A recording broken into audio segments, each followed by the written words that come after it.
अस्सलाम वालेकुम। उम्मीद करता हूँ कि आप सब खैरियत से होंगे। मेरी आज की जो ये वीडियो है ये जीपी फ़ंड के बारे में है। जैसा कि आप सबको मालूम है कि जो हमारे असातिज़ा कराम का एचआरएमएस है, उसके ऊपर जीपी फ़ंड को ऑनलाइन कर दिया गया है। आज की इस वीडियो में जीपी फ़ंड एडवांस है क्या और एचआरएमएस के ऊपर जीपी फ़ंड एडवांस के लिए अप्लाई कैसे करना है, ये हम इस पे बात करेंगे। जीपी फ़ंड एडवांस को एससीडीएचआर की जो एचआरएमएस की वेबसाइट है जिस पे आप अपना अकाउंट ओपन करते हैं, ये सामने मैंने स्क्रीन के ऊपर ये आपको दिखा दी है। ये वेबसाइट का लिंक भी दिया हुआ है एचआरएमएस का scdhr.punjab.gov.pk। इस पे जब आप ओपन करते हैं तो ये फिर आपसे लॉगिन पासवर्ड मांगता है। लॉगिन हर टीचर का अपना सीएनआईसी होता है और पासवर्ड आप लोगों को मालूम होता है। इसमें जीपी फंड का सैंक्शन भी जो होती हैं वो भी ऑनलाइन होने वाली हैं। जीपी फंड सैंक्शन जो होती हैं, तो ये साइट पे जो आप नज़र आ रहा है, ये जब आप अपनी प्रोफाइल ओपन करेंगे एससीडीएचआर पे ऊपर तो इनिशिएट रिक्वेस्ट इस तरह का एक वहाँ पे आएगा।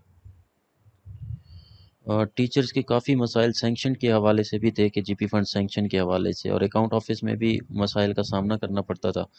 जीपी फंड ऑनलाइन होने से ये अब काफ़ी मसाइल जो हैं ये हल हो चुके हैं। इसी तरह तमाम किस्म के जो हमारे फिनंशियल डॉक्यूमेंट्स होंगे वो भी ऑनलाइन होने वाले हैं। बहुत जल्द वो ऑनलाइन हो जाएंगे। अभी फ़िलहाल सिर्फ जीपी फंड ऑनलाइन हुआ है। कोई भी टीचर अब जो है वो घर बैठे जीपी फंड ऑनलाइन अप्लाई कर सकता है। तो सबसे पहले हम बात कर लेते हैं कि ये जीपी फंड है क्या। जीपी फंड जो है ये एक एब्रिविएशन है जनरल प्रोविडेंट फंड के बारे में, जो कि इस फंड की मद में मुलाजमीन की तनख्वाहों में से जो कुछ फ़ीसद तनख्वाह का हिस्सा होता है वो कटौती करके हर माह इस फंड में जमा होता रहता है।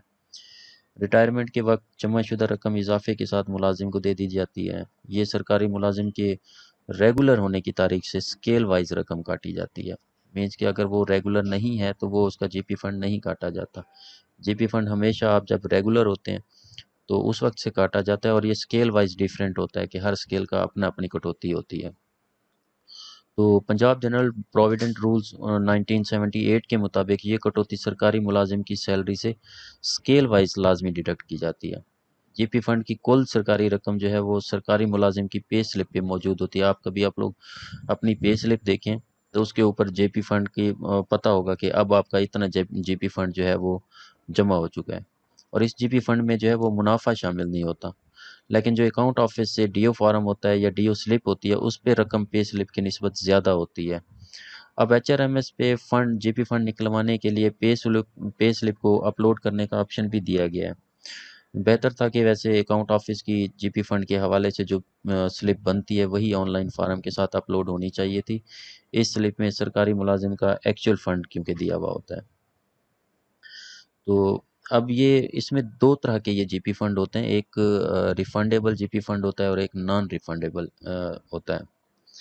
तो जीपी फंड का 80% जो होता है वो सरकारी मुलाजिम को मिलता है, और इसका रिकॉर्ड सर्विस बुक में भी दर्ज होता है। मतलब कि जो आपका जीपी फंड में जितना भी टोटल जीपी फंड बन चुका है उसका जो 80% होगा वो आपको मिल जब भी आप अप्लाई करेंगे तो उसका 80% आपको मिल जितना भी जीपी फंड जमा होगा उसका 80% आपको मिलेगा, और इसका रिकॉर्ड जो है वो सर्विस बुक में भी दर्ज होगा। तो ये रिफंडेबल जीपी फंड और नॉन रिफंडेबल जीपी फंड के हवाले से मैं आपको बताता चलूँ कि जिस सरकारी मुलाजिम की उम्र 45 साल से कम होती है, 45 साल से कम होती है, उसे रिफंडेबल फंड मिलता है। यानी वो रकम लेगा और फिर इंस्टॉलमेंट के ज़रिए ये निकलवाई गई रकम जो है उसकी माहाना तनख्वाह से कटती रहेगी। और जीपी फंड कॉन्ट्रैक्ट मुलाजमीन को तो बिल्कुल, जैसे मैंने आपको पहले कहा कि वो अगर कॉन्ट्रैक्ट मुलाजमीन है तो वो उनकी जीपी फंड नहीं कटता।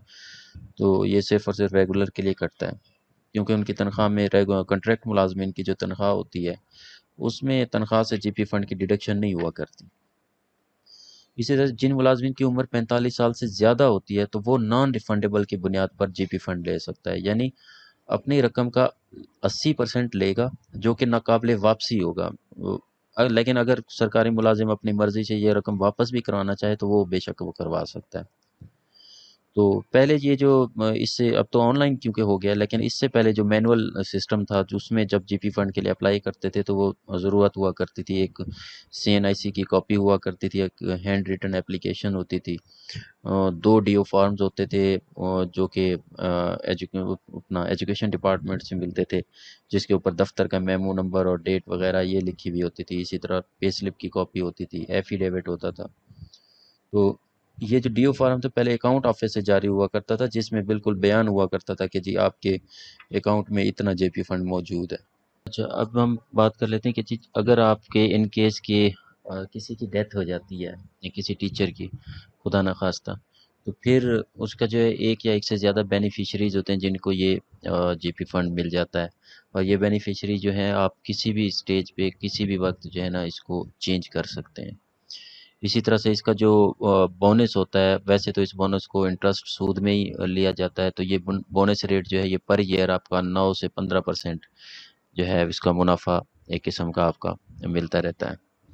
तो ज़कात डिडक्शन भी अब जीपी फंड के ऊपर हुआ करती है, 2.5% जो है वो deduction as per rule of 1980 ये डिडक्शन हुआ करती है। लेकिन इसका भी ये है कि अगर आप कोई अपना एफिडेविट या कोई एप्लीकेशन दे देते हैं बैंक में कि जी मेरी ज़कात ना काटी जाए, तो वो फिर उसको स्टॉप भी कर देते हैं, वो आपकी फिर डिडक्शन नहीं करते पर ईयर। और ये जो आप अगर जीपी फंड अगर किसी ने एक दफ़ा निकलवा लिया है और उसने दोबारा से निकलवाना है, तो वो जीपी फंड के 1 साल के बाद कम से कम होता है कि जी आप 1 साल के बाद फिर दोबारा से जीपी फंड निकलवा सकते हैं। तो ये हमारा जीपी फंड के बारे में था। अब हम इंशाल्लाह मैं नेक्स्ट वीडियो जो बनाऊँगा तो उसमें आप लोगों को तरीका इसके बारे में बताऊँगा कि इसको फिर आपने एचआरएमएस के ऊपर अप्लाई किस तरह से करना है। तो तब तक के लिए मुझे इजाज़त दीजिए। अल्लाह पाक हम सबका हामी और नासिर हो। दोबारा मिलते हैं इंशाल्लाह। अल्लाह हाफ़िज़।